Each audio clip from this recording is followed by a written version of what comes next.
Assalamualaikum warahmatullahi wabarakatuh. Bismillahirrahmanirrahim. Perkenalkan, nama saya Muhammad Aditya Saputra. Saya dari kelas Ilmu Hadis C. Saya di sini akan meresum sebuah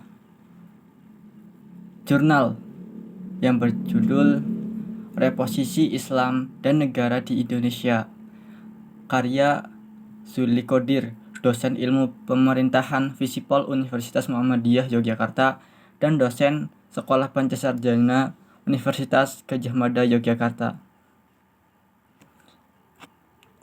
Dalam karangan ini banyak dibahas beberapa persoalan penting untuk direnungkan kembali oleh umat beragama, khususnya Muslim di Indonesia.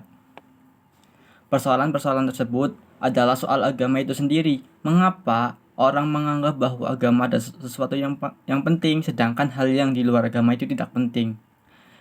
Dari sana kemudian ada kelompok individu yang rela berkorban demi agama, sekalipun korbannya mungkin konyol.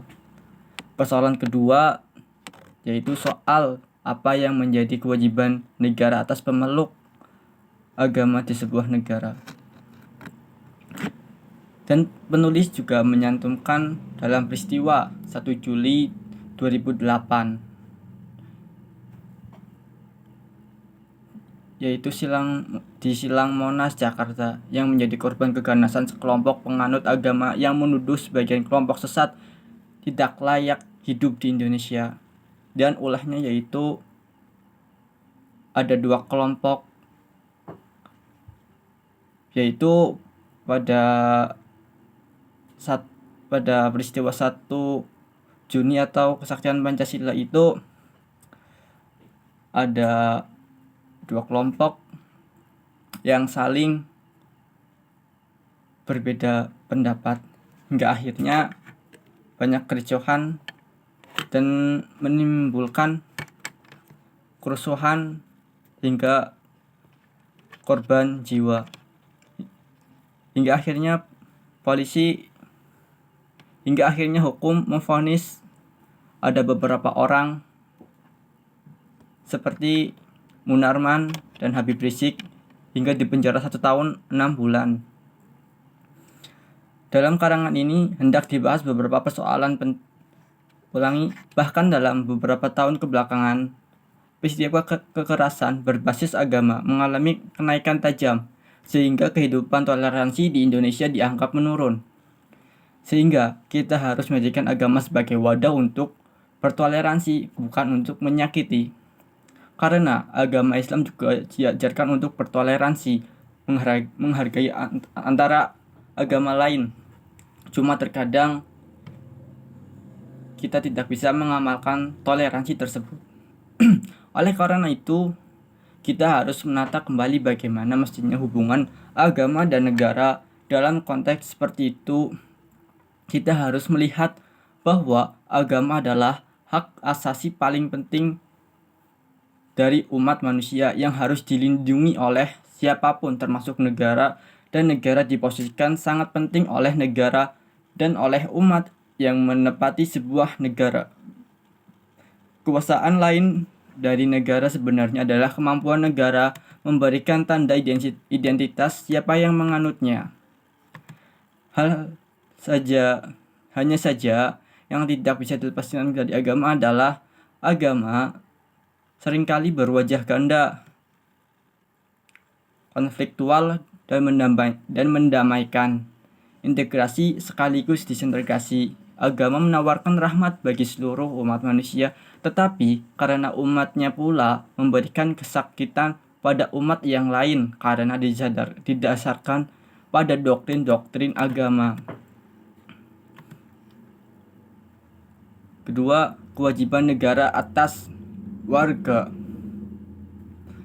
Pada pasal 29 Undang-Undang Dasar Negara Republik Indonesia tahun 1945 tentang hak beragama di Indonesia yang menjamin oleh undang-undang sebagai hak semua warga negara yang sah dan setara merupakan landasan juridis formal untuk keyakinan umat beriman beragama di Indonesia.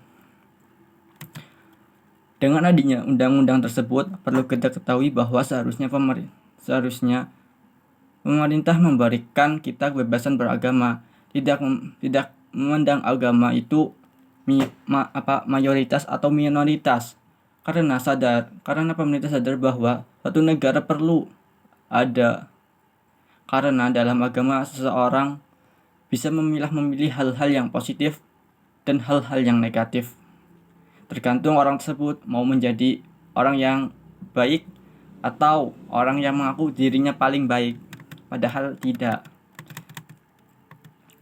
Sebagaimana negara yang berpenduduk mayoritas Islam, Indonesia bukan negara agama Islam. Sekalipun para tokoh muslim saat perumusan negara tersebut terjadi perdebatan sengit, tetapi tidak pula sebagian negara sekuler. Ini merupakan pernyataan yang paling sering dikemukakan bahwa Indonesia bukan negara agama, tetapi bukan pula negara sekuler. Indonesia adalah negara Pancasila yang telah dirumuskan oleh sungguh-sungguh dan susah payah oleh para pendiri bangsa ini. Indonesia bukan negara agama, sekalipun unsur agama menjadi hal yang paling penting dalam masalah kenegaraan. Indonesia bukan negara sekuler karena di Indonesia orang harus memilih agama-agama yang ada di Indonesia. Kebebasan berkeyakinan dan beragama. Secara khusus, di Indonesia orang beragama dan berkeyakinan dilindungi oleh Konstitusi Undang-Undang Dasar Negara Republik Indonesia tahun 1945, Pasal 29 ayat 1 dan 2 yang berbunyi, ayat 1, negara berdasarkan ketuhanan yang Maha Esa, dan ayat 2 yang berbunyi, negara menjamin kemerdekaan tiap penduduk yang memeluk agama masing-masing dan untuk beribadat menurut agama dan kepercayaan itu. Gagasan berkeyakinan dan beragama. Secara khusus, di Indonesia, orang beragama dan berkeyakinan dilindungi oleh Konstitusi Undang-Undang Dasar. Gagasan tentang hubungan negara dan agama. Pertama, negara agama. Formalisasi agama tertentu dalam sebuah negara. Negara mengambil salah satu agama yang menjadikan dasarnya, misalkan negara Islam, Katolik, Kristen, Hindu, Buddha, dan Konghucu. Kedua, negara sekuler atau memisahkan dengan tegas antara wilayah agama dan negara. Tetapi negara bertanggung jawab atas warga negara untuk menjamin kebebasan beragama dan berkeyakinan. Yang ketiga, negara simbiose. Yakni sebuah negara yang berakomodir nilai-nilai agama dalam praktek kenegaraan. Negara Pancasila. Negara tidak menjadikan agama tertentu sebagai dasar negara, tetapi negara mengambil nilai-nilai agama dalam konstitusi. Reposisi hubungan negara dan agama. Dalam konteks itu, saya kira gagasan yang mengembalikan fungsi negara atas warga negara yang majemuk dalam hal agama menjadi hal yang tidak bisa ditawar kembali, seperti kesejahteraan, pelayanan, penjagaan keamanan, dan lain-lain. Oleh karena itu, negara harus memposisikan dirinya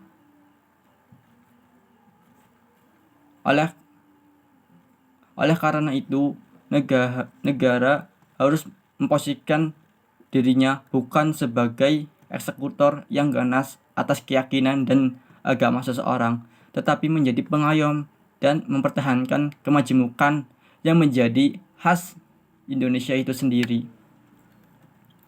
Hal yang tidak kalah penting, negara juga gagasan ini untuk masa depan hubungan agama dan negara di Indonesia adalah menghilangkan prasangka-prasangka atas kelompok agama tertentu sehingga tidak terjadi saling terpecah belah memaham. Salah satu metode untuk menghilangkan prasangka tersebut adalah dengan mendiskusikan secara kritis peran-peran yang diambil oleh agama dan negarawan. Sekian dari saya. Wassalamualaikum warahmatullahi wabarakatuh.